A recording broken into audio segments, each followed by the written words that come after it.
You think people are really gonna watch this, They ain't got nothing else to do. right? Word.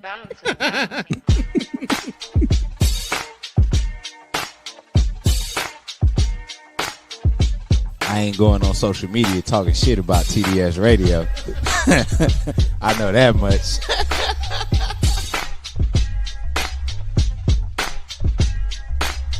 My man, Coach Block. What's up, cuz? How we living? You're rocking with TDS Radio.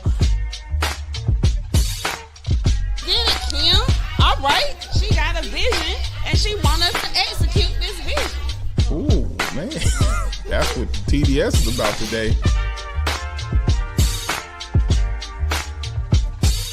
Ken and Kim are the two dopest siblings that I know. All right, man. You ready? Am I ready? Are they ready? What's up? It's your man, Coach Block, one half of TDS Radio, and I am here with... Your girl so fab. Hey, y'all. And we weren't muted at the beginning of this conversation, so Yeah. So far, so good. How was your Thursday? It is Thursday, isn't it? Jesus Christ, this is the longest, shortest week I've ever experienced in my life. It was okay. It's okay. It's okay. I'm ready for the weekend. I'm 1,000% ready for the weekend because I am just mentally drained. How about you? Same. I'm over it.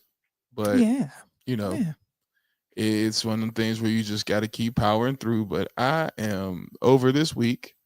A lot has happened. Mm-hmm. A lot is happening. And I am just in a spot where I'm like, ready to unplug. We'll leave it like that. Just ready to unplug. Oh, unfortunately, O couldn't join us tonight. Yeah, just send her some love. Yeah, I know it'll be tonight. Yeah, it's a lot going on for a Thursday. Like, god damn. Yeah, it is. It's too much going on for a Thursday. Yeah. I could just be frank. But yeah. So, how y'all doing? Yeah. How's everybody out there? How are you guys doing? Yeah. Tell us how you're doing in the comment section. Let us know if if you're good or if you're not good, and if there's a good rant that you got, or that you even want something that you would like to talk about. Let's talk about it, because I what? Oh, homeboy's picture. She sent Emmanuel. His name was Eric. I have to go back and find Eric. It was on his picture is somewhere. I have to find that dude because that was crazy. Right. Yeah. Right. But yeah, like, so, and I want to, ask you guys a question. I want to ask people, and Kim, I want to ask you as well. How do you feel about DEI? How do you feel about it? I mean, I feel like that's such a broad question. I mean, it's there. Mm-hmm. And I think, at first it's one of those things where you think that it's necessarily benefiting people of color, Black people specifically. And then when you actually break it down, you realize that that's not the case at all. It's more so just representation and ensuring that, some other groups, such as those with special needs, the LGBTQIA plus community, and women are more so being represented in certain places and workplaces. So, yeah. Yeah, I agree. The more and more I sit with the concept of DEI, the more and more, you dig in and you do your homework. And I'm not seeing a lot of areas where the initiatives specifically benefited us, but we wear the DEI badge as if it does. And I don't know about that. Are you supporting the blackout shopping tomorrow? Like, no shopping tomorrow? Well, that's a twofold. First, your first point, I think a lot of it is miseducation when it comes to DEI, because now it has been essentially the new term for Black people, like woke.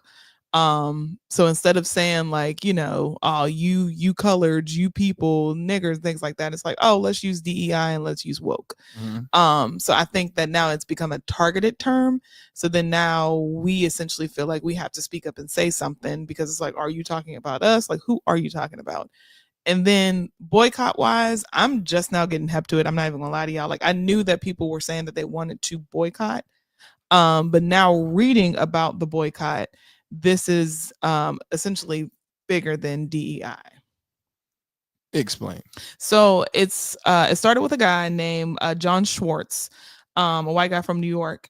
And he's saying that essentially he just wants to show how rigged the American system is and how, just the cost of living is skyrocketing. The housing crisis is insane. The surge prices on foods, just the crazy inflation. So what he's trying to do is take the power back and give it to the people, because the organization is called the People's Union USA. And it's essentially, from what they say, it's a grassroots movement dedicated to economic resistance, government accountability, and corporate reform. So that's why he is wanting everyone to do this economic blackout, but it's like a rollout. So tomorrow is one day, then they're going to have a few days in March. They're going to have a few days in April. Then there's going to be a few days in June for certain retailers, some of them being General Mills, Best Buy. I didn't even know Best Buy was on the list. Walmart, Amazon, Target, things like that. But they're telling people, do not use your credit cards, do not go in to buy, don't shop online, don't do anything. Just stop unless you are in need of necessities like food, gas, things like that. But outside of that, anything that's not deemed a necessity or an essential, you should not buy. How do you feel about all that?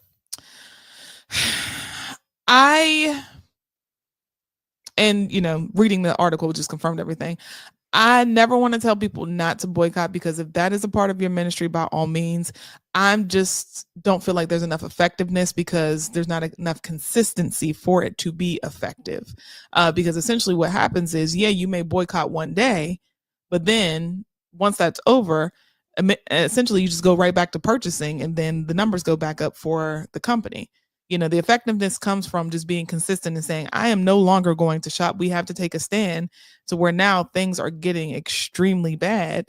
And now you're hearing from these, companies and corporations, because no one is shopping with them anymore. But that's just my opinion. I agree with your opinion. The biggest part about boycotting is sustainability. And you're going to be uncomfortable, and it's going to take some time for you to realize that for this to be effective, somebody's going to have to sacrifice somewhere. I don't know if we live in a state where people are willing to sacrifice long enough to see change. Right. The Montgomery bus boycott, where we can talk about a boycott that actually provoked change, lasted for months. And actually we can get the specific numbers on that, but the Montgomery boycott lasted long enough. Let's see how long it lasted. I think I have that. Hold on, let me look. I think it just has the time span. There it is. There we go. It lasted 381 days, a little over a year. Yeah. So, are you willing to be uncomfortable for over a year? And I'm going to say no. People can't be uncomfortable for one day. Tell some of these people to stay off their cell phone. Right. Like, the one thing that the people didn't tell you to do is to put your phones down. And let's see how that operates the world, because most of your people are in your phone. We ain't talking about none of the DEI programs that go along with your cell phone providers. Right. Ain't nobody talking about that. We ain't talking about stopping Facebook. Facebook stopped their DEI programs and rolled those back. But we still on Facebook posting. So how we on a platform posting about DEI rollbacks and the platform itself did a DEI rollback? That is insane. Right. It doesn't make sense to me. So I think the fad of a boycott has to stop. We need to have a plan. That plan is not sustainable. It may be sustainable around his neighborhood, but it's not sustainable in ours. You know why? In most of our Black neighborhoods, we do not have Black pharmacies. We do not have black banks. We do not have black grocery stores. So none of that for us. Everywhere we turn, we're spending money with people who don't look like us.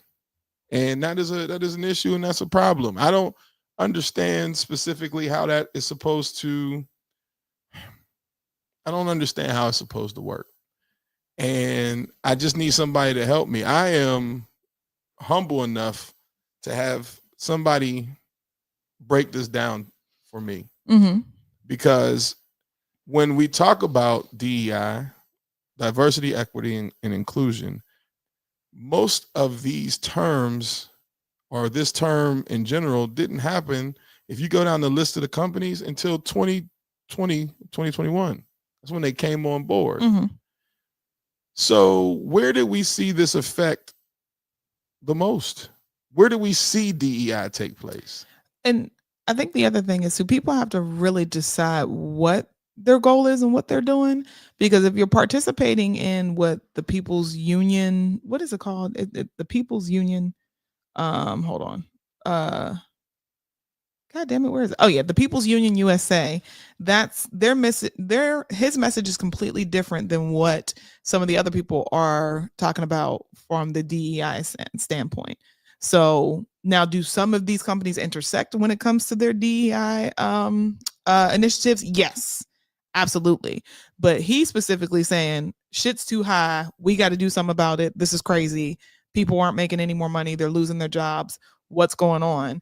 And then you have another group of people who are like, oh, people are losing their jobs because of DEI, or they're not happy with these retailers for rolling back their initiatives. So I want to boycott.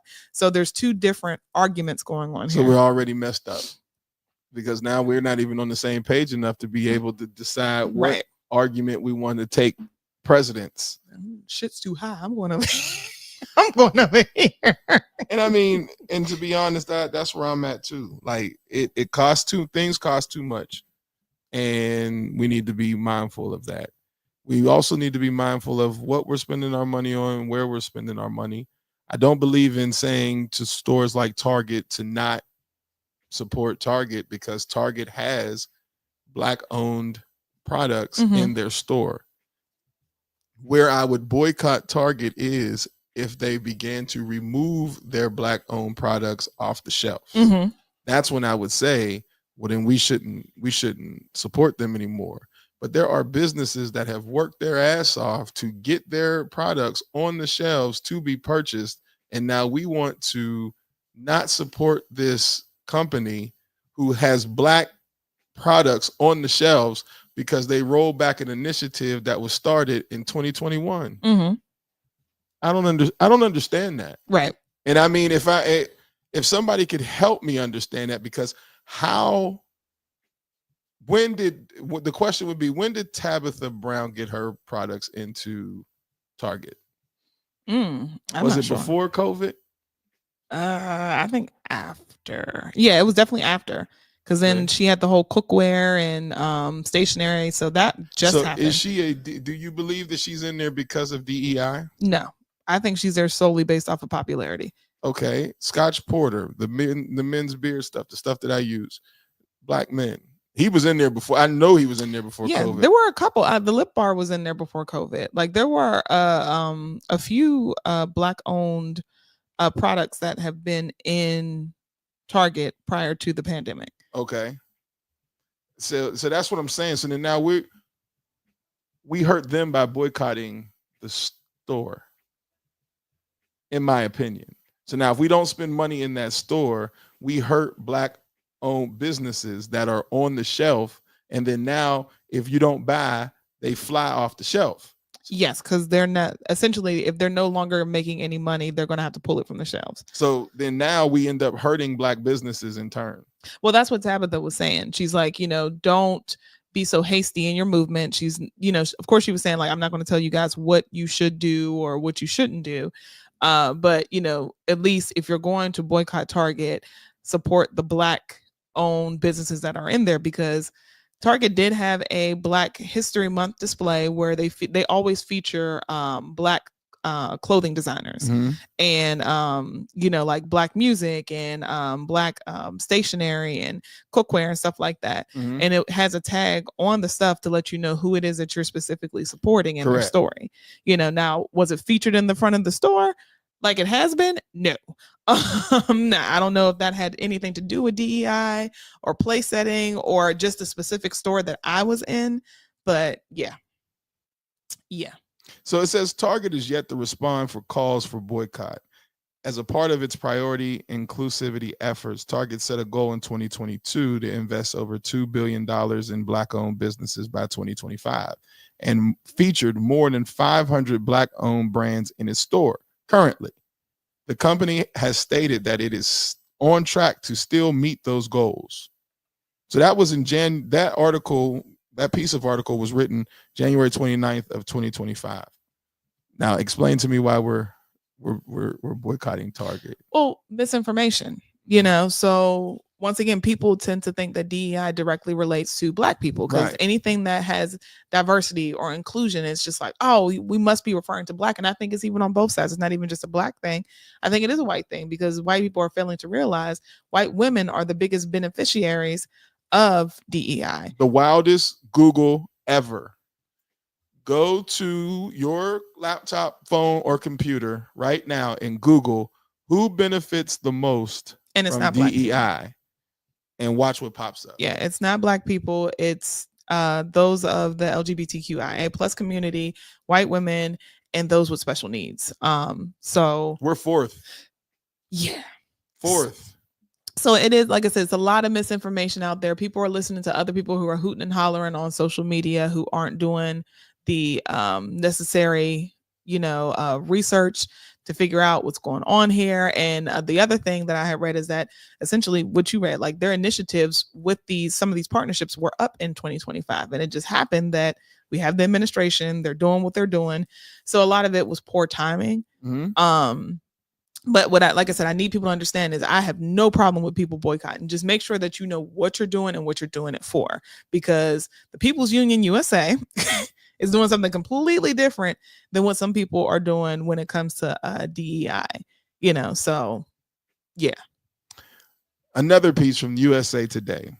Arising after the Black Lives Matter protest and George Floyd's killing in 2020, Target moves were accompanied by initiatives to help minority employees advance their careers, diversifying its suppliers and ensuring that they were welcoming LGBTQ, Asian, veteran, and disabled shoppers. It's not saying Blacks. So I need people to really get on what it is that we need. Let's stop the fads. It doesn't work. Because now you're taking people based upon two different boycotts and you're taking the concentrated mindset of we need to do something and you're splitting it amongst all these different avenues with no specific direction, and then nothing gets done. If we can just collectively come together and decide what is the best way for us as people to voice ourselves so that we are heard, then we need to also take some time to do some research on what it is that we are boycotting and protesting against. Because ultimately, if you don't own anything, you're going to go back. So what is the Black alternative to Walmart and Target and Amazon? Yeah. There is no Black alternative. So eventually, you'll be back. So then now when you go back, you think they're going to install DEI just to have your business? No, because they didn't need DEI to have your business prior to 2020. And this is a wild fact. This is from the company. How do you pronounce it? Is AXIOS? Is it Exos? Yeah. It says, in fact, decades of research into boycotts suggest they often end up having a counterintuitively positive effect, as a larger silent majority votes with their dollars by shopping instead of staying at home. And in 2014, the Boycott Black Friday movement, after the killing of Michael Brown in Ferguson, did appear to have some short-term impact, as total sales during the key weekend fell versus 2013, but If there was an effect, it did not last, as overall sales for the year's holiday seasons rose. What are we doing? So people can get mad at me. Oh, you're trash. You're this. You're that. Look, I'm gonna keep it a bean with y'all. We deal with Black people the most. We deal with our different communities the most. But we got to make it make sense. So if you do your checklist on just myself and Kimberly and TDS Radio and the other projects that we do outside of this, understand that DEI is a makeup of who we are. We just allow somebody to take these 3 words and then make it something that everybody can claim. We've always been inclusive. When have Black people not been inclusive? And some people argue that has been our issue. There are now statements that have said that integration was one of the worst things that ever happened to African American people. So now when we sit down and talk about being inclusive, how has this worked for us? You get what I'm saying? When we come from having to have a different level of communal love to support one another because we have never had the same amount as others that are in this same space. We've always been playing from a deficit. So we have always had to include others and always had to work with others and always open doors for others. That is what we do. So it's built in and woven into the fabrics of who we are. This is to assist people who don't always have our best interest in mind when they're in trouble. So when they vote for Donald Trump and realize that, that was a mistake, now we start to talk about things like DEI and the economy. Well, goddamn it, we said don't do this. Don't make this vote because this will be an immediate impact. And guess what? People did it anyway. So now, instead of us sitting here and not minding our Black ass business, which we said we were going to do in the first place, we are now taking on boycotts of people who didn't. Who did you say started that? A white guy, right? Yeah. Okay. Once again, here we go. What are we talking about? And I'm not saying that it's not, we can't unify. We can. But we're already playing from a deficit, sir. Financially, we are already playing from behind. So you telling us, oh, well, let's show what our power can do and you're not talking to us, man. You're talking to your people because we already know what that can do. We already know the struggle. So what we're going to do is continue to support Black folks who own Black businesses, because not supporting Black folks who own Black businesses shuts these Black businesses down.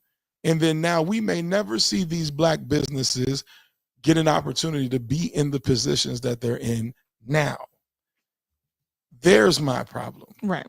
You get what I'm saying? I want to see us go to places where we see African Americans in leadership positions and support that. So if you have a grocery store in your neighborhood and the grocery store has a Black store manager, go to that grocery store, even though it may be in the hood. You have people that will not go to certain grocery stores, because it's in the hood, but there's a Black manager there. But then you'll start to argue about DEI. Well, DEI is right here because we have a Black store manager. Well, they got to do better. See, here we go. And then now it's the merit of they got to do more. They have to do better. Yeah. It's ridiculous, man. And what I would love to see in our community is us really being strategic and coming together with things that are needed.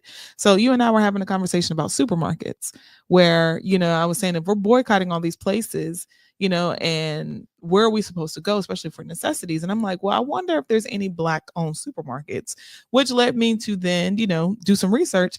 And it says that there are fewer than 10 Black owned supermarkets in the United States total. Fewer than 10. And they said that number is steadily shrinking and decreasing. Right. So then now with things like that, like there is, what is it? What did I tell you? Which one is it? Save a Lot. Was that it? Mm-hmm. Save a Lot. They have a program where you can actually open up your own franchise. So in moments like these, where it's like, let's come together. And because everybody can't garden. I get so tired of that. Like, oh, have your own garden. I can't fucking garden to save my life. And I don't want to. Okay. I would rather go somewhere to support. But things like that, it's like when you think about like, well, what should we do? Well, maybe we need to come together. We need to strategically figure out, okay, well, how can we own things like grocery stores or, and in our neighborhoods? And like you said, then you're going to have to support it because there's a big one here, Perkins, that is Black owned and has been Black owned for years. And he has the infamous $25 bag. If you can fit, any sort of produce or whatever in that bag, it's $25. Even if it's coming out, he doesn't care. He's still going to give it to you for $25. Then we got to support these places. I don't want to hear, oh, Durham's too far. No, yeah, I was about to say. Then you talk about being inconvenience, and the biggest part that I hate with that is we come from a place that has 3 rivers. The 3 rivers segregate the entire city. So you have people who literally live on the east side of town that have never gone to the west. People who live in the west that have never gone to the north, and so forth and so forth. But we'll sit down and talk about boycotting and what we should do.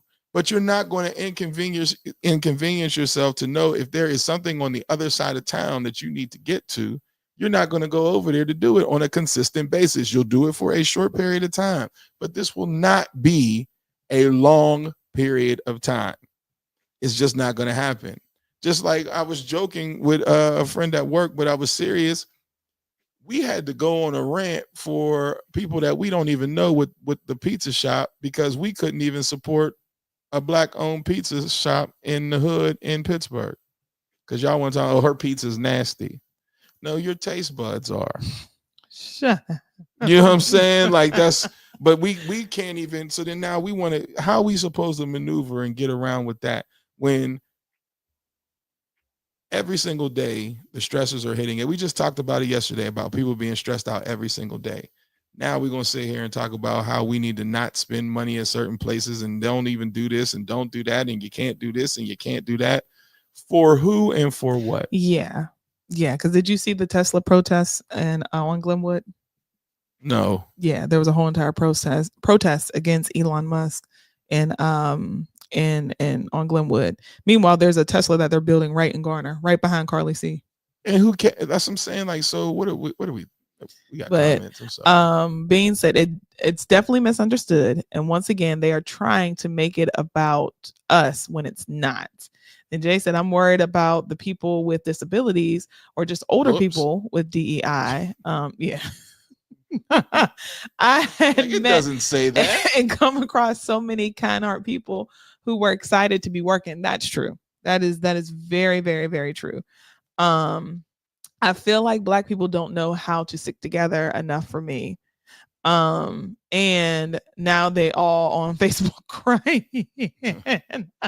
You can always go to the Black-owned businesses website and order straight from them. Absolutely. And that's the other thing too. When people say necessities, like, okay, well, if you are someone who, needs a certain product, like you say, you use Scotch Porter, you can buy directly from their website. Lip Bar, you can buy directly from their website. Honey Pot, you can buy directly from their website. So there are ways outside of going into the store.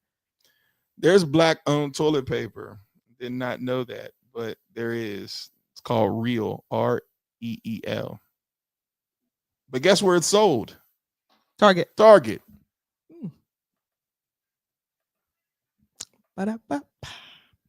going to boycott that.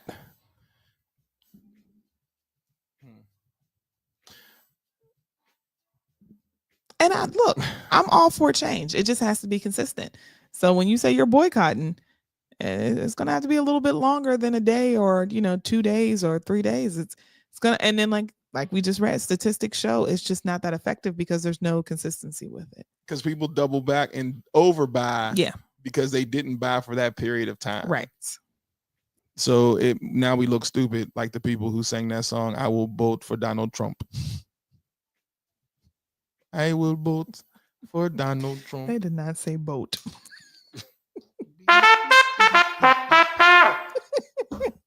I'm tired of y'all. I'm tired of it. I am. That is another part when people say, how's your day? It's just like, unplugging from social media has to happen because activists are the worst. And I just feel like we complain about things but don't pay attention to the details. And at times I am a very detail-oriented person. And so when somebody says we're protesting this, I'm going to get behind it and do the research of why what's going on, right? Then I got to be honest with myself. We're talking about protesting on a platform that then rolled back their DEI. Right. So then that means you got to get off this platform and then go to a platform that supports that. Well, the only one that you got right now is going to be fan base.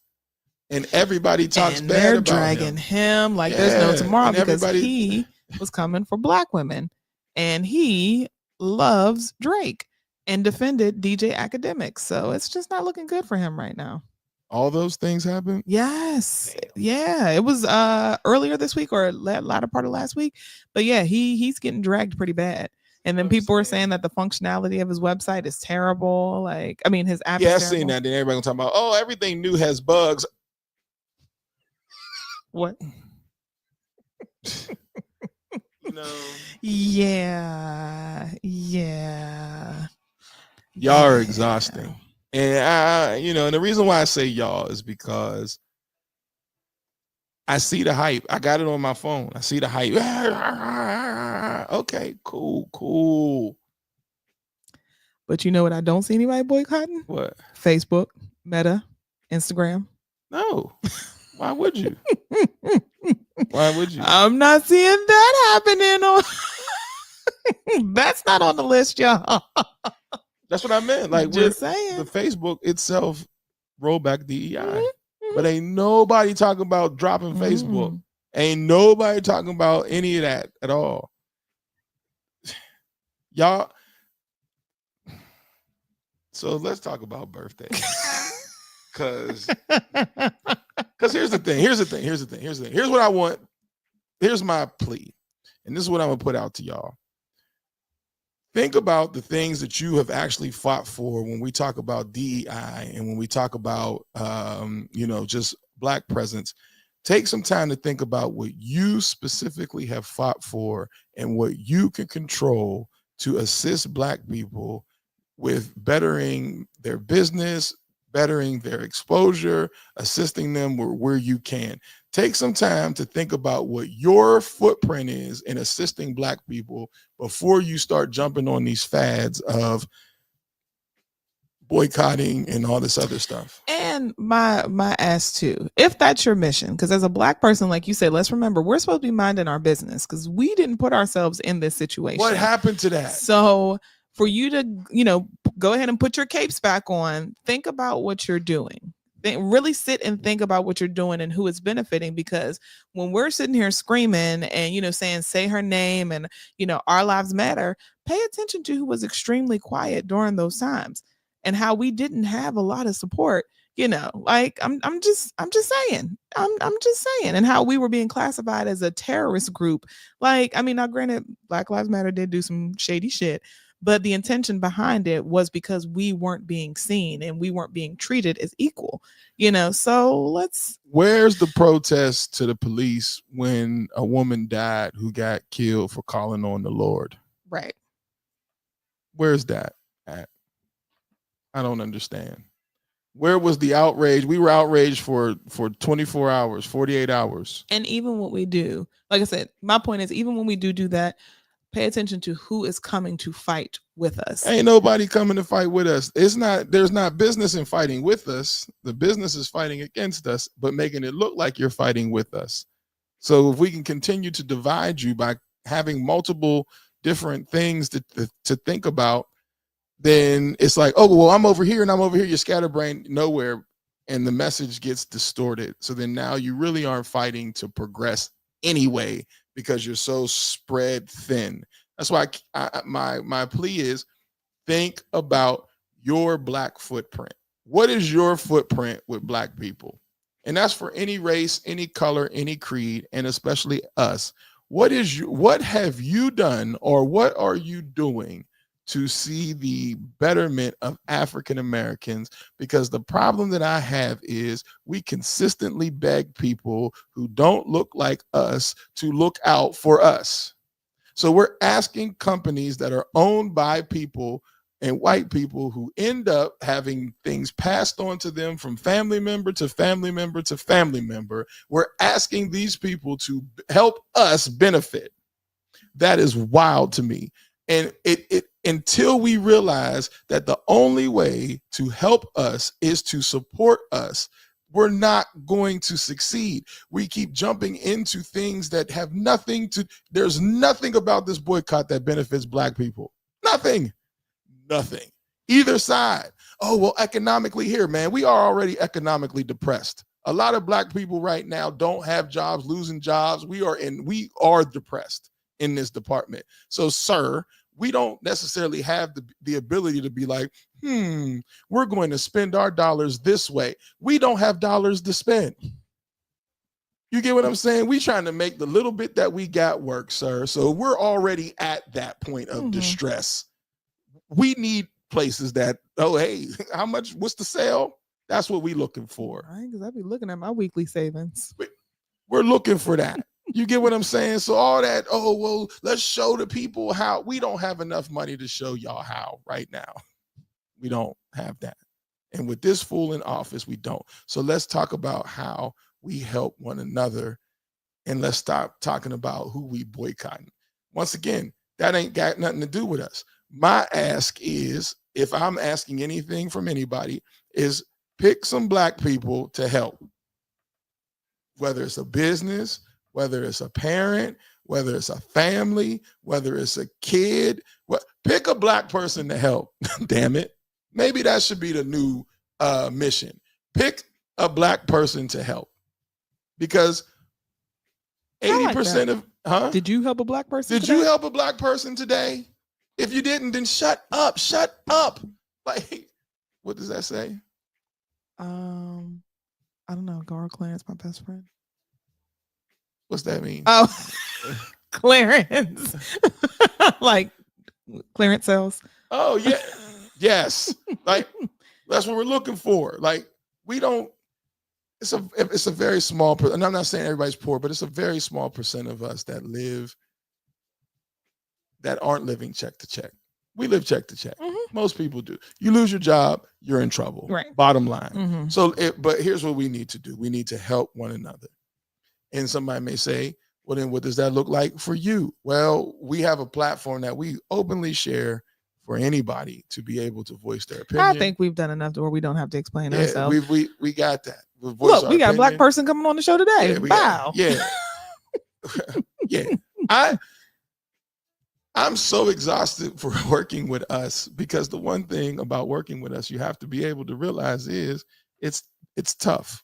Yes. Because it's you got people who work against you that look like you. You got people who work against you who don't look like you. But you know that you got to keep working. And so that footprint that you have is your DEI, that is your inclusion. We have to create that. Stop asking for a corporation to create some shit for us. Because here's what I want y'all to be mad about. Be mad about the Black people who get these jobs as DEI liaisons, but then when you go research the website, you don't see them doing no damn work. A part of this, I'm not completely mad at them disbanding some of this shit, because some people are getting checks and they ain't doing shit. And you can't, because show me the work. Just because you sit in front of a microphone and you say, well, the goal of our company is, well, that one person is getting money. But where's everybody else getting some money? We ain't all getting money. Well, then I don't care about him. He or she was just the sacrificial lamb. I don't give a damn. Word, son. Ooh, that's a lot. Okay. Okay. This is their information. They said open invitation for Black and all people of color entrepreneurs, professionals, and community leaders to build a new Black Wall Street. Dear entrepreneurs, professionals, and Black leaders and all. Oh, okay. We stand at a critical moment in history, one that demands unity through economic strength and collective action. Okay. Yeah. So are we supporting? Yes. Okay. I Okay. agree. Like, that's what I'm saying. Like, So that's the contact information to be able to learn more. where does it say that at? No. I'm asking you. Yes. The Coach Lee Coach 20. Joseph Lee. He's on my page. Oh, okay. He was on my help podcast. me out, Nick. I'm struggling. I'm sorry. I because it's so big, I didn't know where to stop. But Coach Joseph Lee, please reach out to him. And it's another brother who is experienced at this. Wisdom. He's seen it. You get what I'm saying?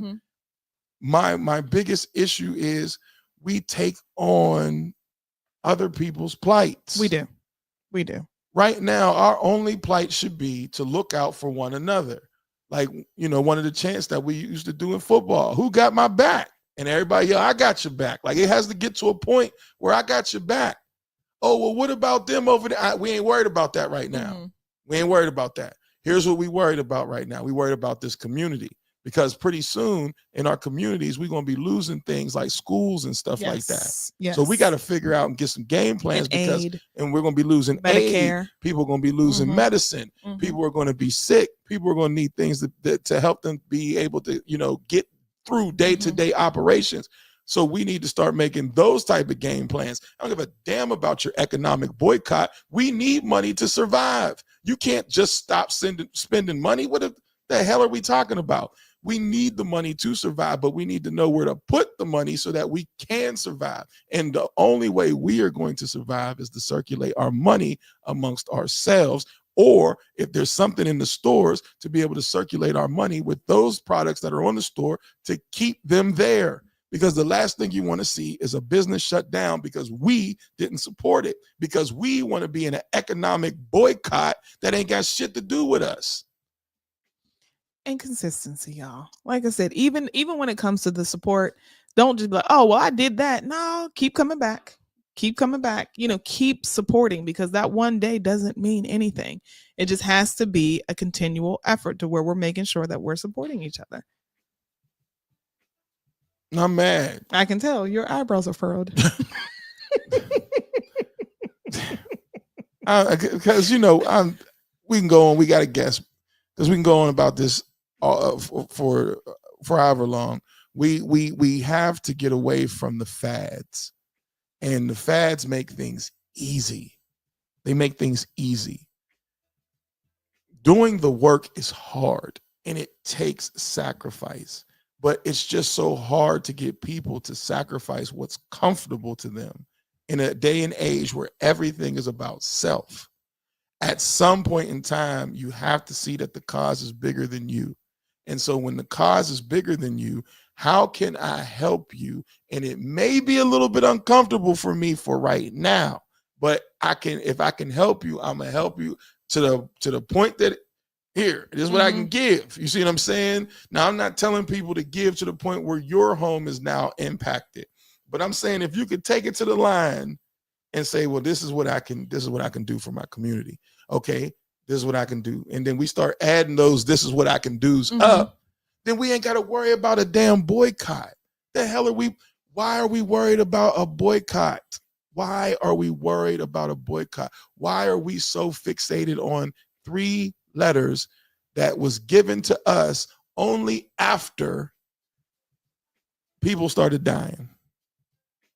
And then a damn disease came through that nobody even understood what was going on. COVID and all those black killings at the same time was hitting. Then we get DEI. Just to calm people down. Calm down. DEI, we're going to work, because please continue to spend money with us. It was a trick. Now we believe in DEI. I'm going to support. I'm not going to spend no money today. Then tomorrow, what's that sale? Got me. Yeah. I ain't going to spend no money. Then we're going to turn around and we're going to be on Amazon. I'm going to boycott economically, and I'm going to say it on a platform that roll back DEI. Look like some damn fools. What people, because I know. What people fear the most is when you take the time to sit back shut up and be like, I'm gonna do this, and don't give no announcements. And that's what a lot of people were saying too as well. Like, if we collectively as Black people are going to boycott, we have got to not televise it, and we can't consistently put it out there. Stop showing your hands and just do it. Don't speak about it, be about it. Yeah. You know,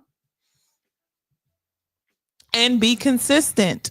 You know, like that's the biggest thing that we're missing here. Number one is that DEI is not synonymous with Black. So let's stop that. It's not synonymous with Black. That's one. And then two, if we are going to boycott, we have got to be consistent. Don't get all revved up now because it's Black History Month and we got 1 day left. And then come March, then it's like, oh, it's no big deal. Then April, you know, whatever. I need something right here. back. Right. When it's time for cookouts, to be consistent. All that shit from all these stores when we talk about the 4th of July and St. Patrick's Day and all this weird shit that Black people celebrate that we shouldn't be celebrating. You guys will be right back in the goddamn store buying the shit again. Like, that's what I'm saying. Like, so why even put this through? And it's not even being woke. It's just like, it's a cycle of stupidity that at some point in time, we got to decide. The people who can make the most sense out of this get killed. So when we talk about our leaders that be like, now hold on, I don't think this is right, they get a bullet in the back of their head. And we get left with people that tell us that here's what you do, be inclusive. I don't think that's working. What you mean? It seems that we tend to thrive when we do our own thing. And we thrive so much that they take it away from us every single time we do it. But we got to include everybody. Who said that? Who told you that? Who told you that? Who told you that? We don't have nothing of our own. But then all of a sudden, we got to be inclusive. To what? To what? All I want people to really understand is, in your community, how many Black-owned businesses are there? And have you supported any of them? How many Black-owned businesses are there? And when you go shopping, is that store Black-owned? If the answer is no, we got work to do.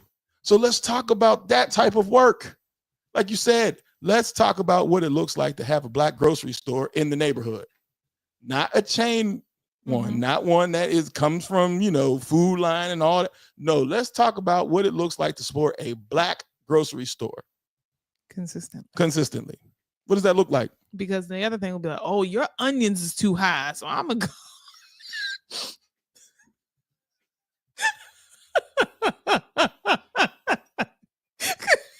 I better crack myself up because you know that's what you're going to hear. Oh, yo, why y'all potatoes so high? It's too high. I wanted some spinach, but I can't get that because they wanted $3 for a bag. No, wait a minute. No. We're not saying that we should price gouge, but you know, oftentimes, and this is something that I will tell y'all because I tried to get into the hair industry. They make it extremely difficult for us to be able to do that. And if you do it, then there's a markup because you might not be able to speak the language.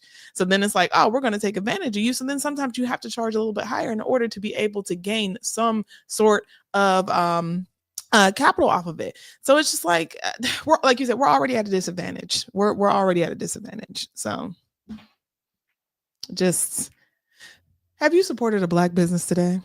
And if so, how? Tell us. Have you supported a Black person today? That's all I'm gonna be on. And I challenge anybody to ask me, have I? You're always ready to cuss somebody out. I challenge anybody to ever ask me, have I supported or helped a Black person today? Ooh. Ooh. I wish you would. Ooh. I wish you would. Because I watch people who the only people they see Black in the course of the day is their own family members. Mm-hmm. Ooh. Do it. I'm not the one. Do it. Like, getting frustrated. Do it. I'm not the one. Like, I promise you I'm not the one. Because the things that I know and understand about I have a lane, right?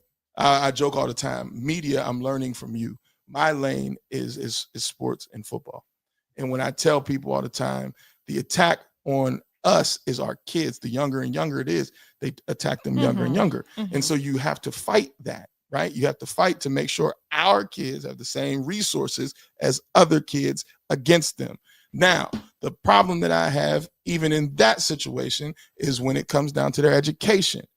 There was a time in Pittsburgh when I watched them take the GPA from 2.0 to a 1.5 to allow inner city kids to be able to play football with bad grades. I was the only person down there to fight for it. I had to lie about where I lived so that I could be able to speak to the Pittsburgh board, the Pittsburgh City School Board, to be able to say, don't drop it. I literally made a shirt that said, you can't survive on a 1.5.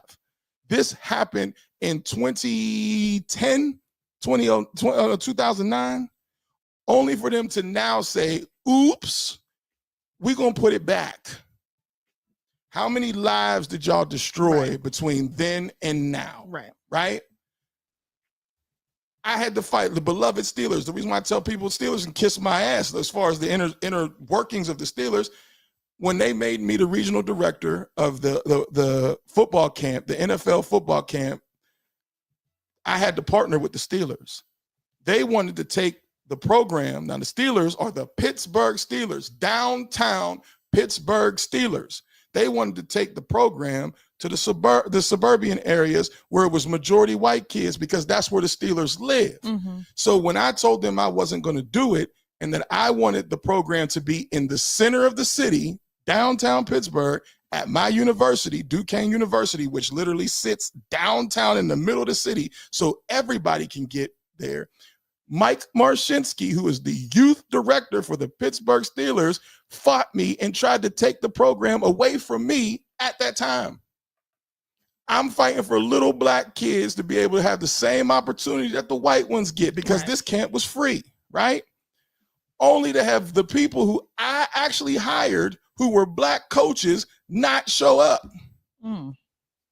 Came for one day. It's a week camp. Came for one day, didn't show up. And my black ass still made sure I paid those black people. Yeah. Like I said, ooh. Ask me how I feel. And I keep coming back to the fact that I know that we play from behind. So I'm never going to turn my back on us. But I'm also going to say, stop falling for the fads and look behind what you see. Because if you think they're going to show you the truth, you're a fool. Behind DEI is not us. We are just the people to push out there to calm your ass down. I don't agree with anything about Donald Trump, nothing at all. But I can say with this DEI thing, it's to explode what is supposed to be helping us. They don't even know it's not helping us. It's not fucking helping us. No, well, like I told you, now DEI has become the new term for, woke and nigger and stuff like that. So it's now the new derogatory term. Oh, you're a DEI hire, but not knowing that it doesn't. We're not the beneficiaries of it. That was affirmative action back before DEI. Oh, you're an affirmative action hire. I got called that when I got the job at Enloe. That's what I'm saying. The people who know we got to do better. And that's the people that we need to be able to lead the fight for our folks, to be able to say, okay, let's take the best of our minds and sit down and decide, how can we do this for our community?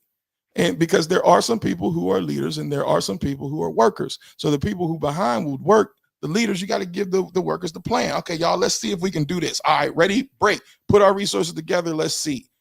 It ain't got shit to do with boycotting Walmart, Target, Best Buy, or any of those places. Best Buy better not want nobody to boycott, because they on their last leg. And is. Ain't shit in Best Buy no damn way. Right. Best Buy. Y'all need to try everything possible. Ain't shit in Best Buy. When the last time you really bought something out of Best Buy that you didn't get off of Amazon? And Best Buy used to be my spot. I know. I don't buy nothing out of Best Buy. No. What are we talking about? Because even when you think about, like, Best Buy was a spot for TVs, it's like, nah. Walmart, Target, Amazon have all beat them out. I don't have to go to Best Buy anymore. No. What am I going to Best Buy for? Honestly, I truly don't know. What's the point of going to Best Buy anymore? Best Buy don't know. They're only good for Christmas time because you can get the TV right there in your hand right at that moment. Right. But then not Target, Walmart does the same thing. Exactly. So, I mean, it's not like I got to get there Friday night or what is it, Black Friday? I got to get there. I'll buy it somewhere else and then go pick it up. And then now Black Friday is a whole entire month. So, and then some. Ooh. I don't know, man. Like I said, I just get so mad because we tend to overlook the people who are working. Like, for example, if you're looking for a black cookie, right? Like a black owned cookie. And it's delicious. It's handmade. I got 2 that are bomb right here and one in Durham and one in Johnson County. The one in Johnson County is the little guy. What's Little his name? Reggie. That goddamn You cookie? had it? Yes. I haven't had a chance to get any. So I wanted to find out how to get Lil Reggie on the show somehow, some way. Lil Reggie blowing up. But Lil Reggie, that cookie is about the size of the base of this thing, but it's not cake like crumble. Mm-hmm. It's a cookie. And that thing is. So I've heard. He always sells out. Not disappointed at all. Mm-hmm. I only had one, but I need to go back. Then you got here in Durham, Ashley bakes daily. Cookies or daily. Mm-hmm. Her cookies is bomb and hers are handmade. Fire. She makes hers handmade. So what are we talking? But then we'll run, what? You see what I'm saying? What are we talking about? What are we talking about? Just like the little girl, like, okay, so Target supports the little girl, the little black girl with the lemonade. What's her name? I'm not sure. The black lemonade girl, and it's like, so I haven't seen her in any other store. I see her in gas stations, but I haven't seen her in any other store beside Walmart. It's the black owned lemonade girl. Hold on 1 second. I'm gonna get her name right here. And we can bring up black owned lemonade. What's her name? Me and the Bees. It's a young black girl. Oh yeah. I do remember. I remember when she got her partnership with Target. Yeah, exactly. Mm-hmm. Right. So do you buy that or do you buy Simply?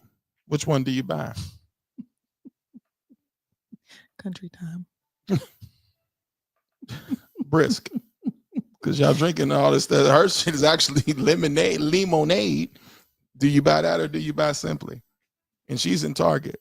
So then now that's a young black girl. I think now she's a teenager or a little bit older. But and for those of you out there who have like little girls and want to buy them the American Girl dolls, there actually is a young black girl who has her own dolls that are somewhat reminiscent to American Girl dolls, but it's a young girl and she has created the dolls herself. They're in Target. Right. Mm-hmm. Or make your own lemonade. I'm not against that either. I'm all about do your own thing. Like, but what we're not going to do is just sit here and talk about boycott. Yeah, boycott ain't doing nothing. Let's bring up. Y'all ain't got the balls to boycott. Y'all scared. All right. They scared. I see them every day. Y'all scared to boycott. Y'all don't want that smoke. Y'all don't want that smoke. Let's bring. Damn boycott. Ooh. Until something jeopardize your job, you be like, "Eyes glued, boss." All right, Marcus, are you there? What's up, Marcus? What? It's the truth. Let something jeopardize a nigga's job while they on that DEA. I bet you this. Let the company say, "Y'all go do that boycott if you want to. Your ass is fired." It ain't me, boss. Bring up Marcus, please. Eyes are bind. I swear for God, eyes are bind. The fuck out of here. Marcus. Hello, Marcus. How we doing? How are you? I'm good. I'm just listening. He not wrong. show took a little bit of a left, but we'll actually go ahead and jump in. So, for those of you who may not know, Marcus is someone I actually work with. So he is my coworker, and we have a lot of these conversations about being inclusive and having diversity because it very much lacks in our field. Because we're in the consulting field, but we specifically consult for dental practices. And there's just I'm not seeing much diversity, but there is a surge of Black dentists. And now it's time for us to be able to get the tools and the resources that we need to set our practices above and beyond, because the other party is doing it. So I actually invited him on for a completely different reason. But by all means, Marcus, if you want to jump in there and give your thoughts. I mean, yeah, like listening to the whole conversation about DEI and especially what he said about helping, the next man, the next woman, the next Black person, I think is paramount. And, me and Kimberly, we go at lengths every day in conversation of what can we do to further the initiative of making sure that we can be on a level playing field. And I've been in sales almost 10 years now. And the lack of diversity has always been something that I feel has been appalling, and is one of the reasons why unfairly I've had to work twice as hard to get half of, what, my other proponents have gotten. That being said, whenever I see someone that looks like me, I have a unheralded feeling of making sure that I'm giving that person and equipping them with the knowledge that I was given from mentors to help them get on equal footing. I had a person ask me at the company I used to work for in tech back in California, how can I get into tech? And he was a brother just like me, just trying to get his footing. And he found me on LinkedIn and said, you are doing something that I'm trying to get into.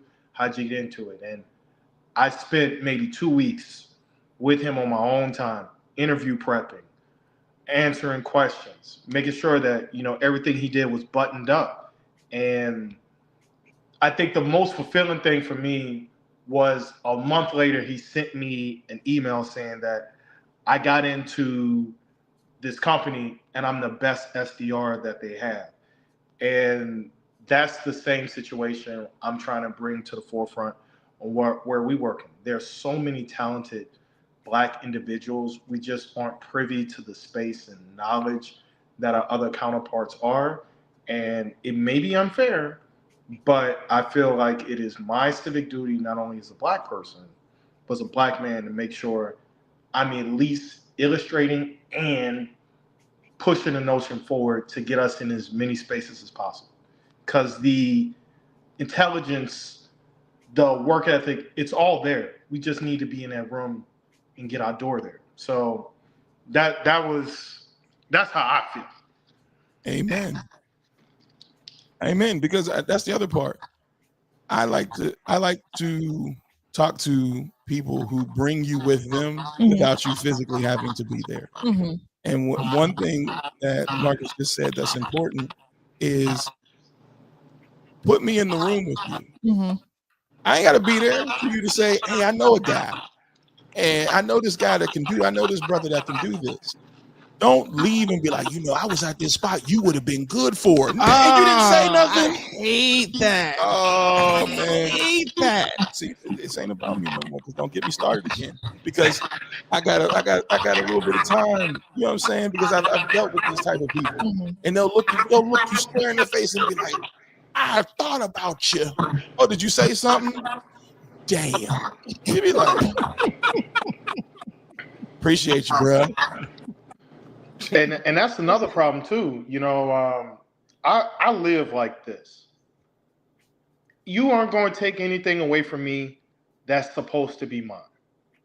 And sometimes when we get into spaces, and you brought up the DEI, sometimes I don't like brothers that I forget what movie it is, but it was like a parody movie, like Scary Movie. And it was this Black dude that walked into the party And he tapped the other brother on the shoulder, and he was like, you know, what are you doing here? I'm the token black dude. And then he was like, oh man, my bad, bro. Yeah, it's the quota of one. And it was a funny illustration, but in some of those spaces, I see that. They see you as a threat. I'm like, man, I'm the one who understands your world more than the other 450 people that don't look like us. Yeah. I'm trying to help you get to where you need to be. So we need to get away from the fact of that scarcity mindset of I thought of you, but I didn't want to say nothing because my job felt like I was at risk. I'm good at what I do, and if I help you, it makes me better. And maybe I'm just with the positive karma, but the crabs in the barrel mentality is one of the reasons why we're not as progressing as far as we need to do. So if there's somebody better than me and more qualified for it, and I mention them, I feel like it's good karma on my part. Somebody is speaking positively to me in another room. So I need to give that back. Hey man, gatekeeping is the worst. Mm-hmm. Gatekeeping. And I had to argue with a brother about that. And it's my good friend about, I don't believe in gatekeeping. Use a lie. Use a lie. Because you know why? You don't believe in gatekeeping because every time your black ass wanted to do something in the world that I'm in football, I opened the gate and pulled you with me. Mm-hmm. You didn't have to go through the front door. This is we literally one time we went to a football camp. There's a line of coaches there, right? But I've done my due diligence, right? This dude, he wasn't coaching no more. The line of coaches at this Nike camp. I'm like, yo, man, we on the list. Yeah. Huh? Walk right to the front of the line. Yeah, Coach Block. Yeah, he with me. Oh, you with Coach Block? Okay, yeah, come on, let's go. I don't believe in, I share that same sentiments as Marcus. My space is my space. Right. You coming in don't hurt. It helps. Mm-hmm. Because the one thing I realized being in spaces that are held by predominantly white people, the more black people come in that are qualified, the more uncomfortable the room gets. Mm-hmm. And I mean, it's not that it's not that you want people to be uncomfortable, but it also solidifies the fact that I belong. We deserve to be here. I'm supposed to be in this space. And so the issue is we have too many people that think proud of being the only one. Right. It's like, nah, man, damn. I literally deal with brothers right now because the one thing Marcus said is right. I'm in rooms that you guys aren't in, so I hear conversations that you guys don't hear. But here, I'm going to give you this information and tell you how to move. You think you know everything. Nigga, I'm in the room that you ain't in. Hearing, you're not hearing. Right. This is how you need to move. You a hater. All right. You know what? Today I won't help a black person. Shut up. But you know what? A lot of that is also rooted in people's insecurities. Because I've had that happen a lot. And I'm like, I thought we rocked with each other. Like, anybody who knows me, I'm always going to look out for you. I'm always going to try to figure out how I can bring my people with me, and even if I feel like you might not be that qualified, I'm like, this is what you need to do to get there. And I'm still going to put your name in the hat. But what happens is that same thing does not happen to me. Ever. And it bothers me because it's just like, why do you feel like I'm going to take anything away from you? Like, my lane is my lane, your lane is yours, and you never thought at any point, and I mean at any goddamn point, maybe I should put Kim's name in the hat. Like, and then like you said, don't do that whole after it happens. Oh yeah, I spoke about you, nigga. Call me, put me on speaker. What's up? What y'all need? What's going on? How can I help? Connect me in an email. But whenever I do that for someone, I'm on it immediately. And let me connect you to this person. I'm going to CC you. I'm going to put you on a text message.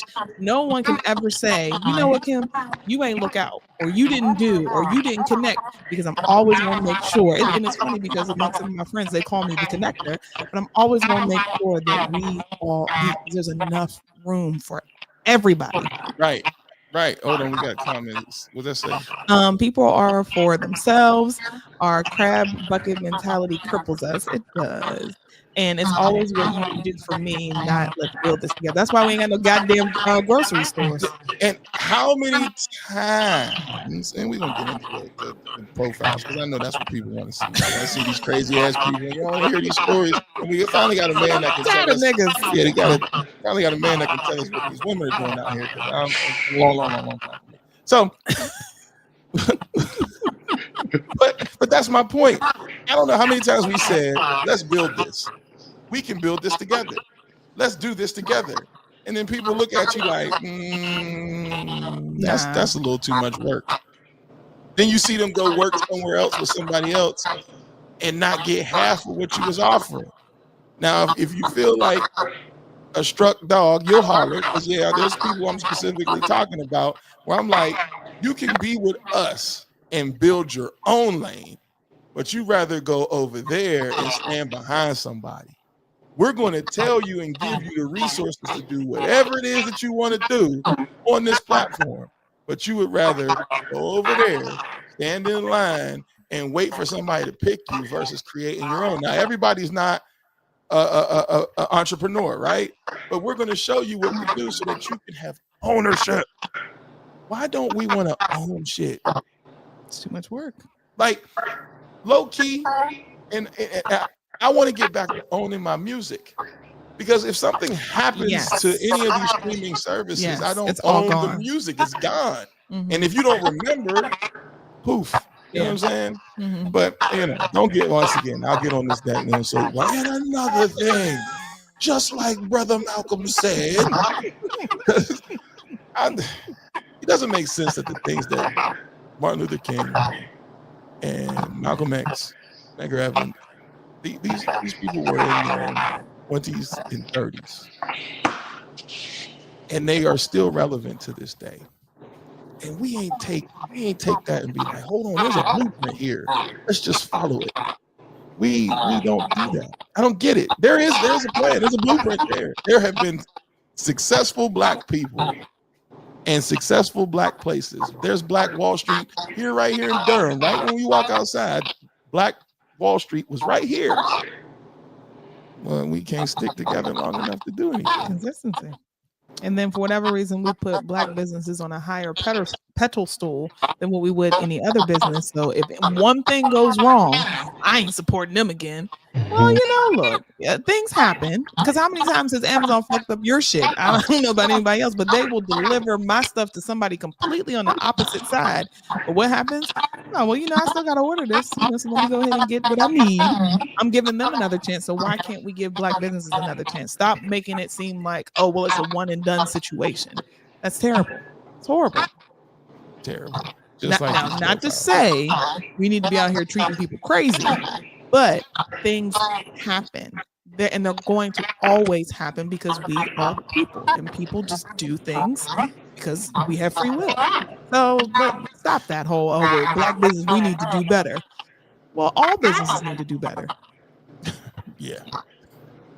Because y'all order from Shein and you don't know what the fuck they doing with them packages, and how they got that whole thing where they're stealing other people's designs and stuff like that, but making it $13, and then you don't know who's packaging your shit, but it shows up on your damn doorstep and you buy it. Meanwhile, okay. But if she wants to endorse Shein, we will take an ambassador endorsement. Hey, Shein. Word. And I ain't got no shame in my game. The hell with them. Because if they can get it, they gonna get it. The Black people, I don't give a damn. The people, oh, you wild as hell. Yep. Because if y'all gonna get it, y'all can get it. But we gotta feed our families, man. And I do believe that we can. You got to take resources from somewhere to be able to spread the resources over here. If we keep cutting off our resources, it's going to strain us. That we're not going to have anything. That is the dang problem. That's why I don't believe in this economic protest, because we're straining our resources. Stop that. So what else is a strain is these damn profiles. And we want to talk about what a single brother's going through. I'm so happy to be able to hear what these ladies are going through, because the garbage pail kids that pop up for Kim, It's crazy. So let's hear what the men go through. Let's hear what Well, the I mean, single should we guy. have Marcus go ahead and tell his spell first? Yeah, let's have him tell. Well, hold on. Let's give him the prompt. Let's do it the right way. It is All time right. for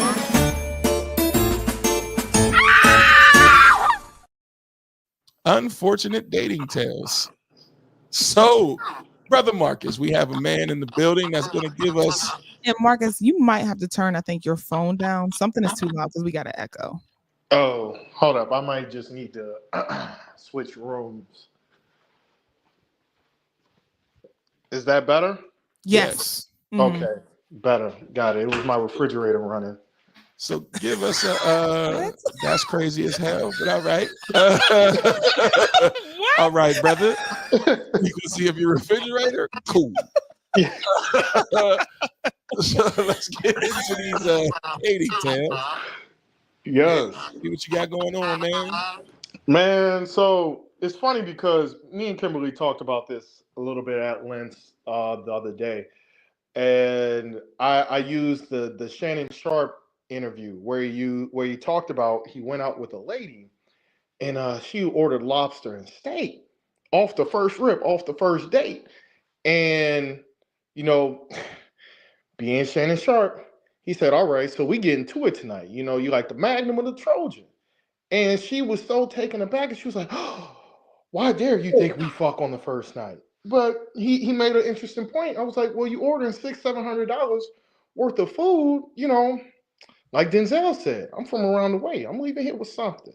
Yes, And ma'am. so the point that I made with that was the unheralded expectations some women have when it comes to courting and dating. Specifically for me, I'm from Louisiana. I was raised by my dad, my mom, you know, my uncle as well. I was always taught to court a chick. You know, first date, second date. As a man, you're supposed to lead. What I'm finding is they have those expectations, but as soon as a man saying, "Hey, I'm trying to," you know, hate to say it, smash or see you, now the role it's a double standard. Oh, you ain't shit. You doing this, you doing that. It wasn't a problem when I needed to throw down $400-500. I was cool then, but now I'm the bad guy now, and it's an expectation now. Like, okay, I need to pay for your nails. I need to pay for your hair. I need to give you breakfast. I seen one the other day. It was like he sent $30 for breakfast and lunch, and she sent that back. She said minimum 100. What are you doing? I'm like, it's the gesture. He's trying to court, and I think some women have just lost the essence of, man, what's up with all of these expectations, but you're not giving us anything in return. And for men, I know I'm speaking for myself. I like some type of equity, some type of investment that you are willing to see me like I'm seeing you. Sometimes men lead with money, but it's the intention. I don't mind paying for you, but what are you doing for me? What am I getting in return? And it doesn't even have to just start off physically. It could be thoughtful, like, hey, there was that Instagram girl, I think her name's Samara Curtis. Shout out Samara Curtis. Her first reel on TikTok was, "Hey, I'm seeing this guy. He talked about cigars. I got him his favorite cigar and I wrapped it." And everybody went crazy. And in my head, I said, "Man, if a girl did that to me, what's your ring size?" Because it's not happening now in these days. And everything is very convoluted. No one is intentional with getting to know somebody. It's just an adverse. I think about it like a WWE match. Like who can get what they need first before getting pinned to win the championship. And it's not Damn. a partnership. It's adversarial, me versus you instead of me and you. And that's what I've been going through. That's why my tail's single now. I'm trying to chill. I ain't got time to just spend money on you and you ain't giving me nothing in return. Can I get a good morning text? You want me to text you grand rising clean on some hotel stuff, and you doing the bare minimum. I ain't got time for that. So, that's what I think so far. And that, Kimberly told me her experience with men. There's some things we as men we need to do better in. I think standards, expectations. Another thing me and Kim were talking about was we're all grown. It's sometimes sex is sex, right? We're grown. And make communicate. If that's what you're looking for, as a man, as a woman, communicate that properly. There's something for everybody. And we get lost because we don't communicate. All of these expectations are just in people's heads, and no one gets to talk about what they want, and we wonder why everything is so fucked up. But that's what I got. And the other thing that Marcus was talking about was just like how everyone, and this is what you spoke about, how there's so much access. So people oftentimes are just like, oh, well, you sneeze wrong, I'm moving to the next. You looked at me wrong, I'm moving to the next. When it's like you didn't really cultivate a relationship or even give a person a chance to see whether or not you actually really like this person. And you could have missed out on someone that was really, really dope. Yes, I believe that. But I come from a time, like, I don't know if anybody's seen the clip of Ryan Clark talking about how it was when we were out here trying to get women and their numbers and all that, and how it was an art, and I made a comment like, us back in the day, now these young guys can't handle rejection. And then rejection turns into something personal, that no's are like, what? But one thing that you learn when you were in our shoes back in the day, you're going to have to take this L. Right. And the L was face to face because we didn't have social media. So you had to pick your face up off the ground and live to fight another day.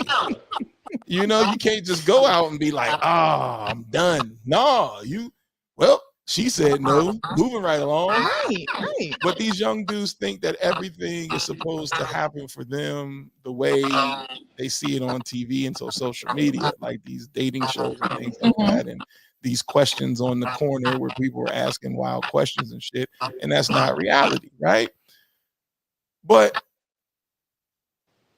I believe at this current time, the younger generations are a lot softer because of that. And like Ryan was saying, like you had to go through times where you had to call people's mom, and you had to learn respect of parents and elders because a dad might pick up the phone, right?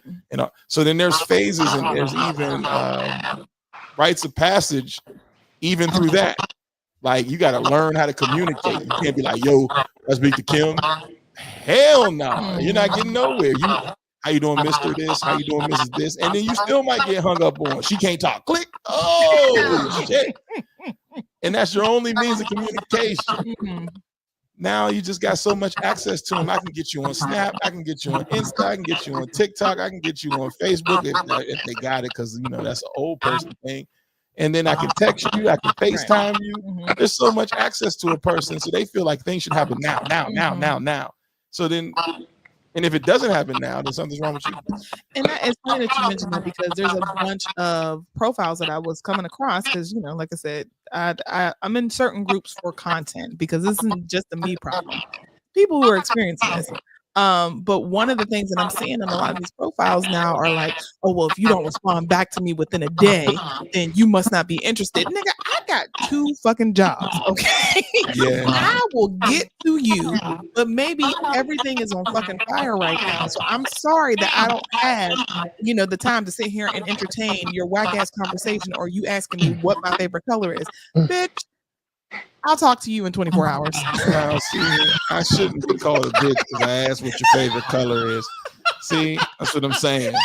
Then you wonder why ain't nobody out here asking shit, because now I'm a bitch because I asked what your favorite color was. You're gonna get mad about, because it's like trivial stuff. Like, you don't even have that. And I think that's what people need to realize too. If you have good conversation, people will respond, because like, oh, the conversation is just flowing. We're laughing, blah, blah, blah, blah. But if it's not that, and the person's kind of taking their time, maybe the conversation isn't stimulating. So you gotta go. But I don't know how to talk. I don't know how to talk. How many people do you talk to in a day? Ooh. For work or just in general? And that goes for Marcus too. Like, you talk to a million fucking people. Well, no. I mean, like, in sales, right? Yeah. But when it's time to put down work, how many people do you specifically talk to versus how many people you text? Probably 2. Right. And Marcus, how many people do you actually talk to?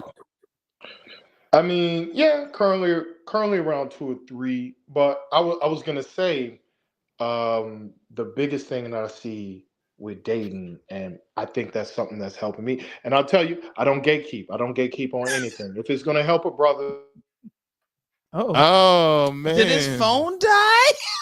Oh man. can you hear me? There we go. What happened, man? You went. Yeah, I ain't got a call. My bad. So that's what I was talking about. The biggest thing that helped me a long time ago is stop texting women. Stop it. Because of Yes. social media, they getting blown up. 10 DMs, Snapchats, Instagrams, text, and your number is unsaved. So Ooh, WYD. Marcus. I mean, listen, I lived this. I was born at night, but not last night. It took a long time to get to where I'm at. Stop telling our business. I mean, it's got to be told. The game is to be told, not to be sold. I'm here giving free game. So what I've started doing is I'll send a voice memo. Why? Because no one sends a voice memo. And it's the perfect way to show off your personality, because a lot of things get lost in translation with just your words. And to your point, Kimberly works so hard. And that's just at the job that we work at.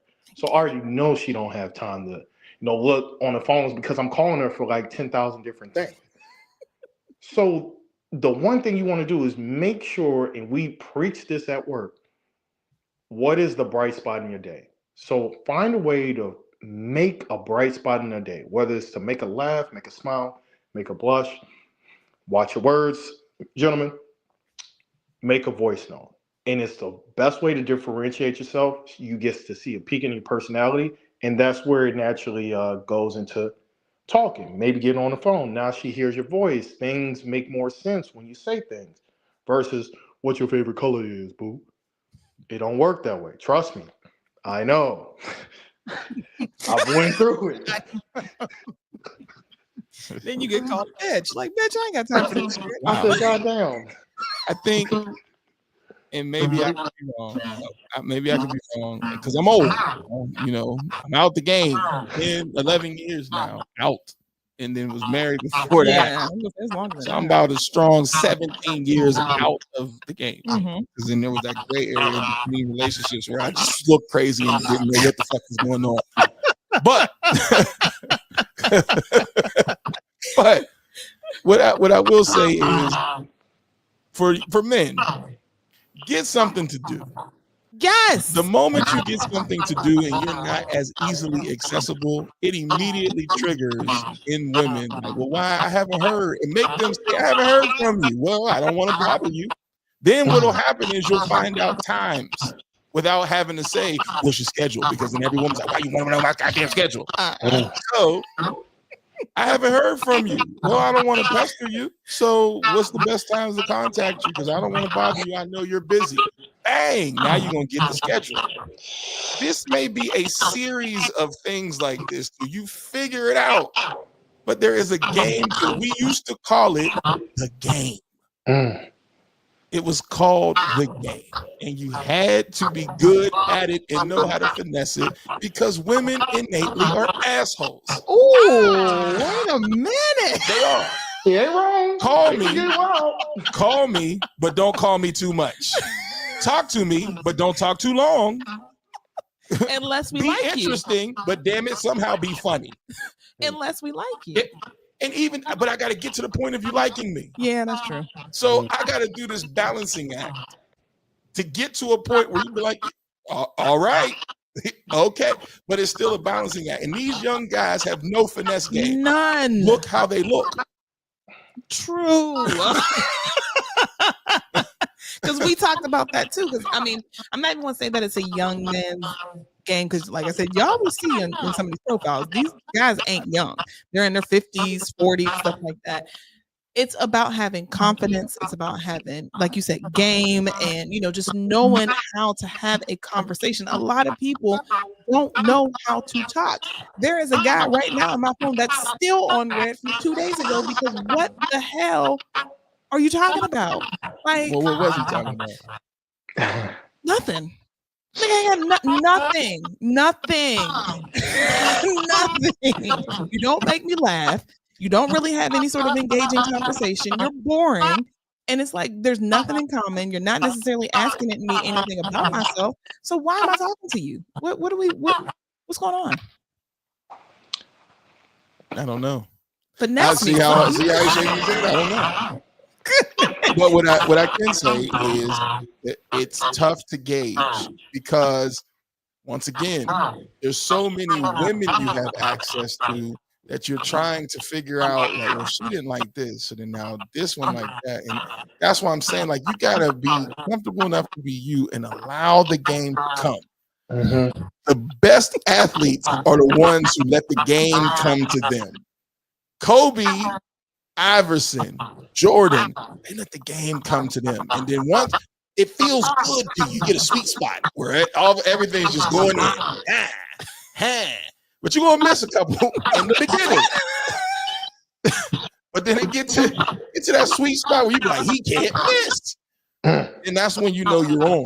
But then to do that, you gotta get something else to occupy your time so you ain't waiting for them 3 dots to be blinking.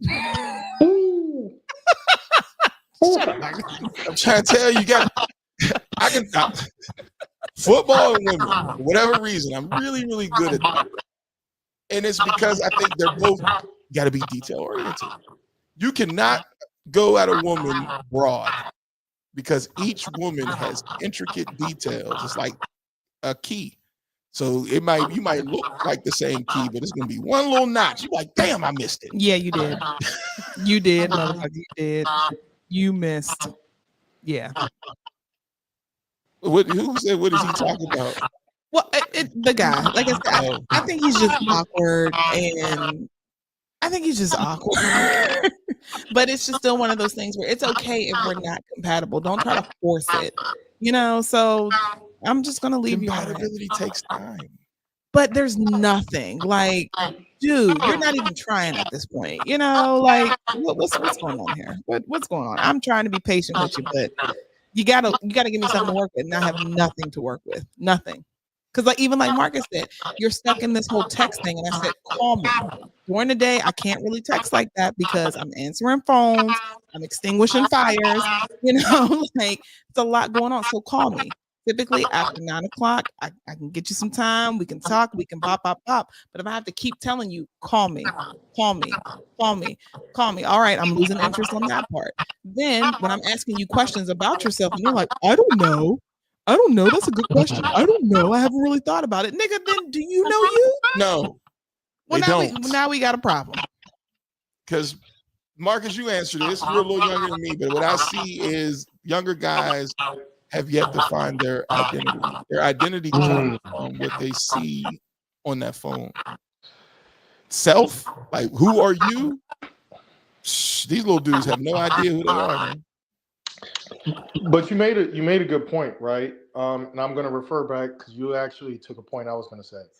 Man, I come from a period of where you went to the mall on Saturday to go talk to women. Like you and your friends, your heart was beating. You had to go up there and you had to come up with something to say on the fly. And depending if she liked it, you were getting rejected in front of your friends, or they were high-fiving, being like, "How you did it." So I've cut my teeth a lot. I've fucked up a lot. I've won some shit. Like Mitch said, "God damn, I love the game." Yeah. So for me, it took all of those iterations of losing, messing up, texting wrong, not texting enough, didn't call her, to realize that's just how life is. Charge it to the game. And as I've gotten older, I've learned what I like to do. So now it's not so much, "Ooh, I need to get this chick." It's more so, is this chick, do I vibe with her?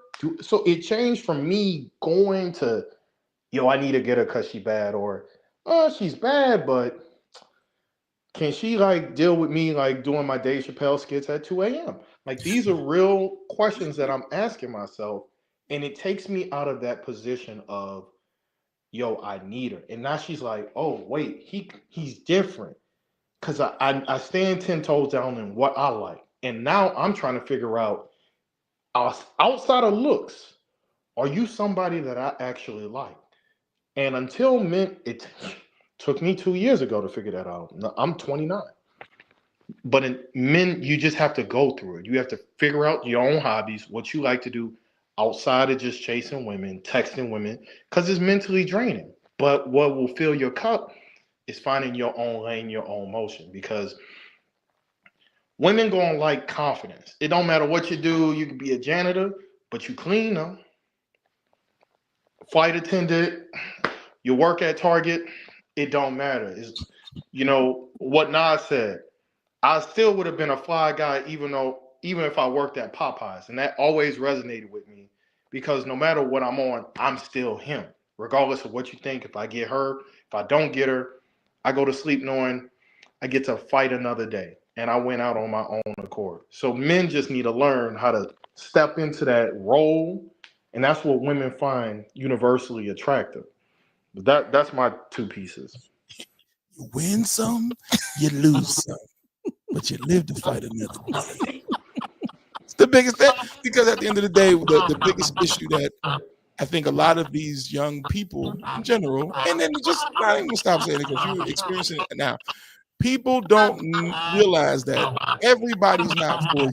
Right. And it's the okay. only way, and I think everybody from Ms. Varner yesterday to our cousin Nefertiti to Mark, one unanimous thought is when you find yourself shit changing, find you first.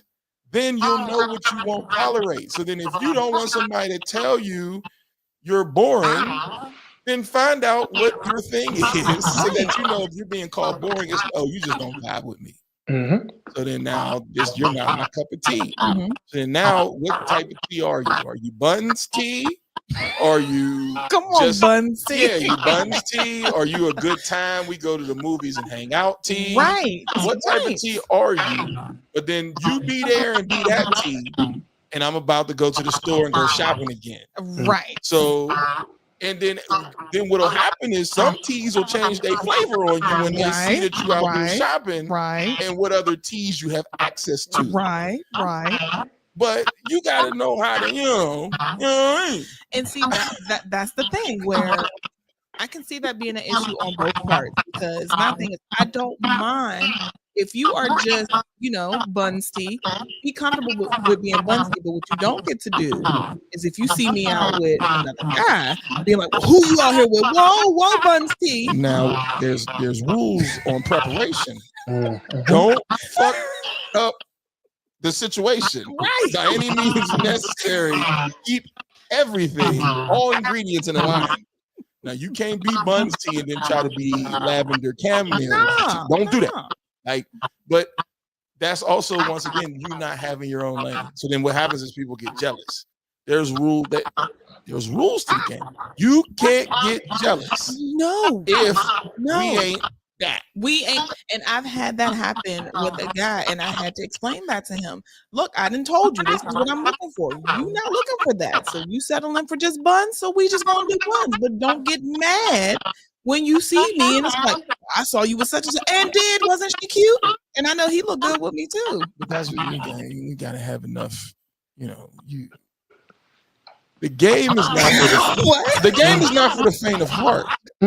And until, that's why I keep saying you got to get yourself together, because stuff like that will hurt you, because you'll take it personally, and it's like it's a strike against you.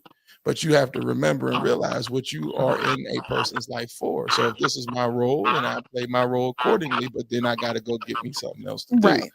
Now, if you put all your eggs in one basket, then you're gonna get hurt.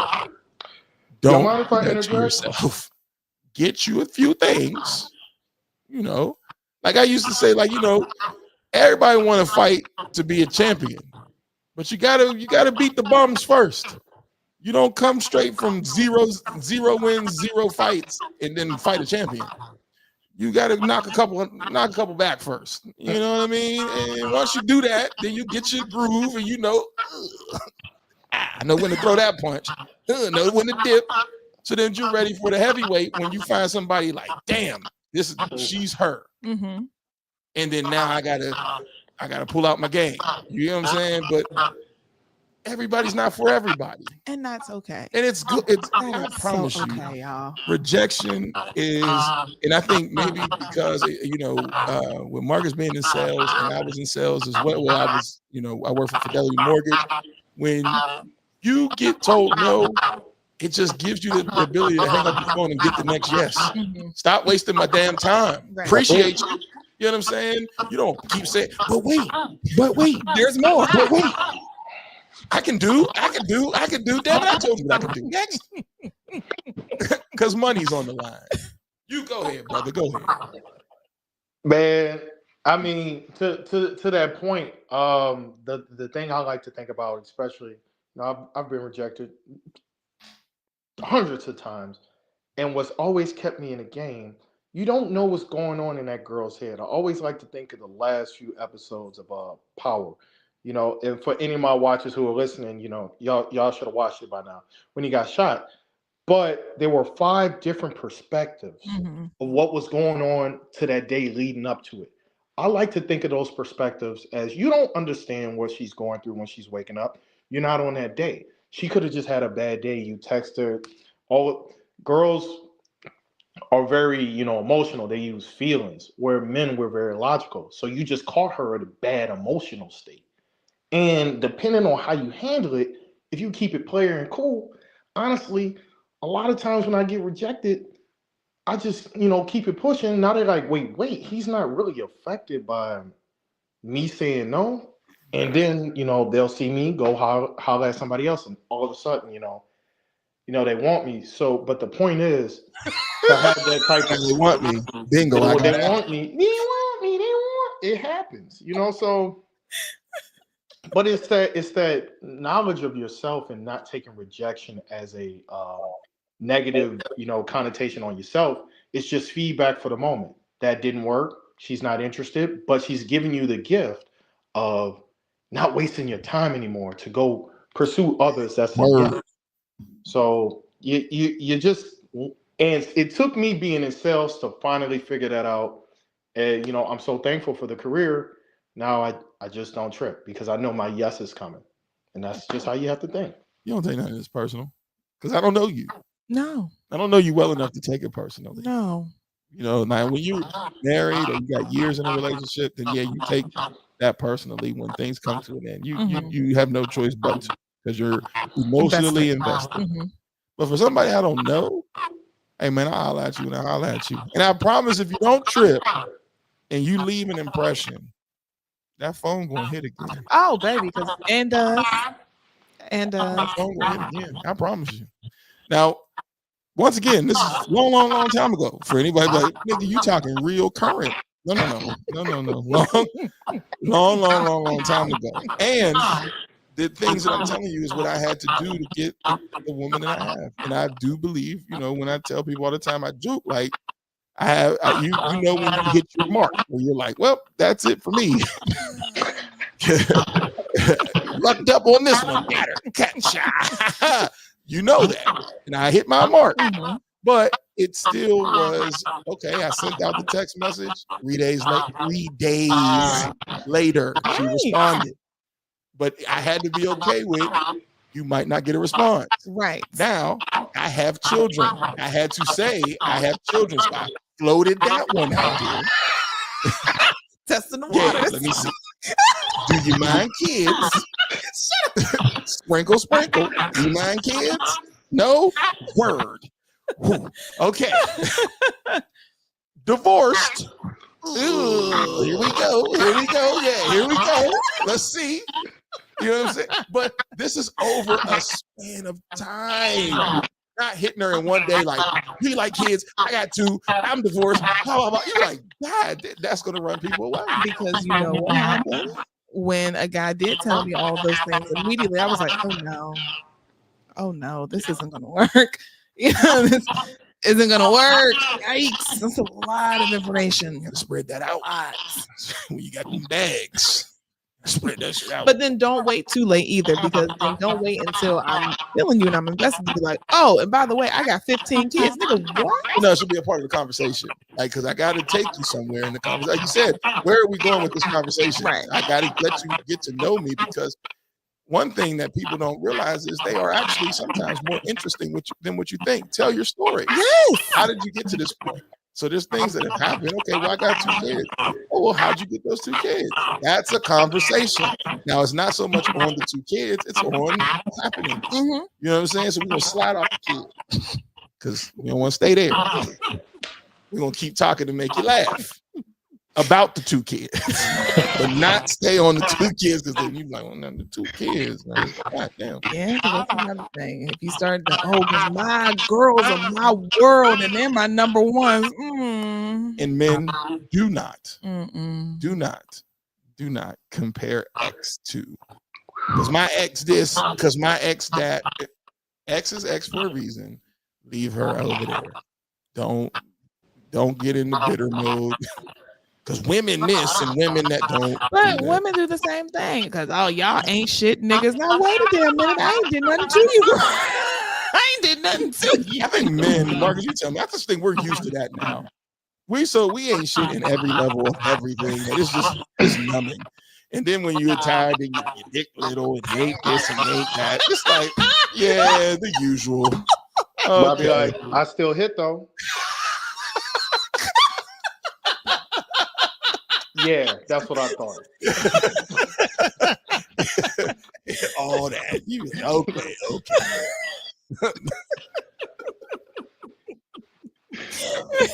But it is exhausting. And like I said, the one thing that I really need, especially the fella in my phone, which I'm probably going to go ahead and just tell him this isn't working. Yeah, because I don't want to waste anyone's time. I don't like my time wasted. I don't want anyone to, feel like they're being, dragged along or anything like that. But I've tried. We've had conversations. We went out on 2 dates, and then they were okay. They were cool. Like I told them, I appreciate you for taking the initiative to plan, because like I told him, I said, I think all the time. I'm constantly thinking all day. So the last thing I want to do is think about where I want to go. I'll tell you what it is I like to do.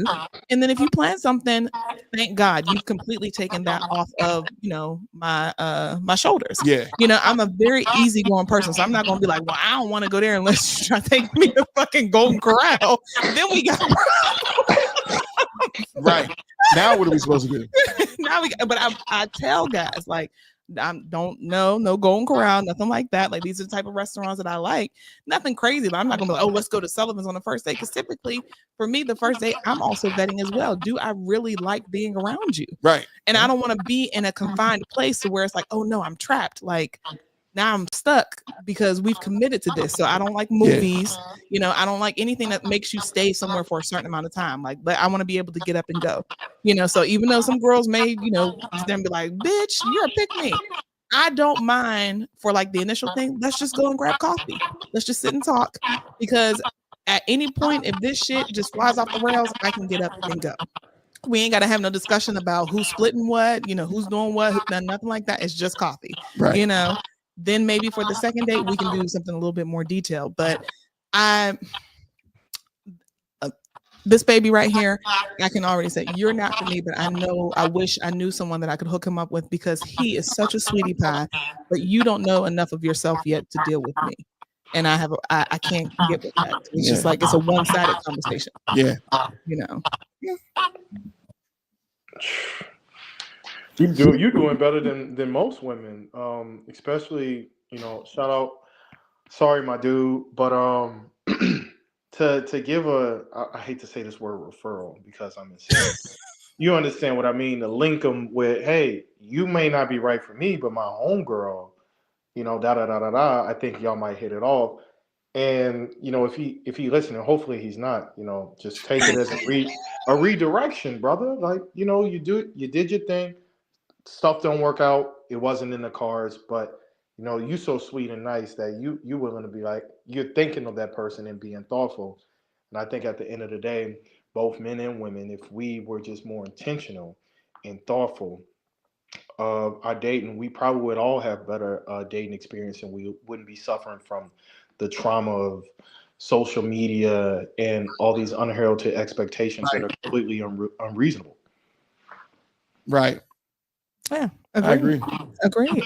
You know, but a lot of that takes growth. And the one thing that I know, like between the three of us, Marcus, you told me your story, and I'm never going to share any of that without your permission. I Yeah. think the three of us, what we have in common is that we've had a great deal of hardships.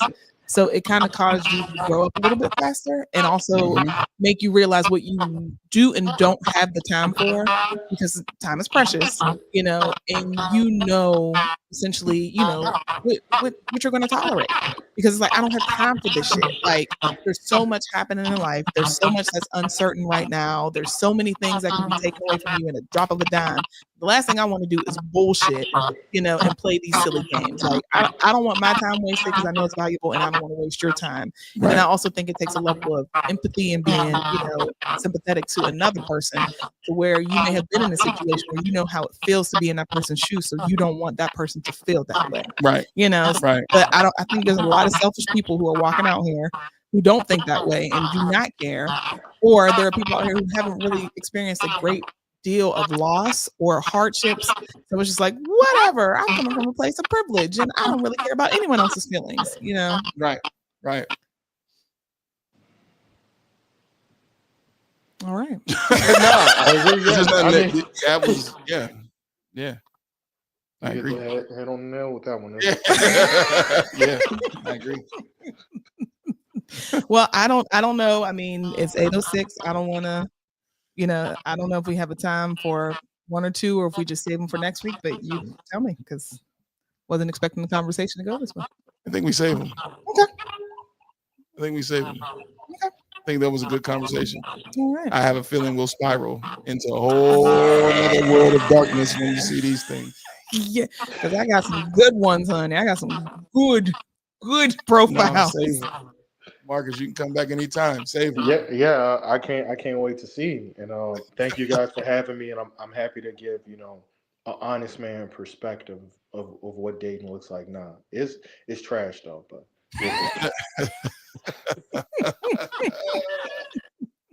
Well, I appreciate you, sugar. Hopefully, tomorrow will be good for both of us. Yeah, I'll see you tomorrow. Hello. Make sure you have your best thing ready. Oh, I will. I will. But I ain't gonna say nothing. I'm gonna go ahead and log off before they ask me to do something else that I ain't trying to do right now. Period. I'll see y'all tomorrow. Thank y'all for having me. All right. See you later. All right, and we're gonna get ready to get up out of here ourselves. Yeah, that was tomorrow's fast. Friday. Got a long day. And y'all make sure y'all go ahead on and boycott some things. Oh, stop it. TDS Radio. Our voice, our culture. We love y'all. Bye. Support a Black business. Support a Black person today.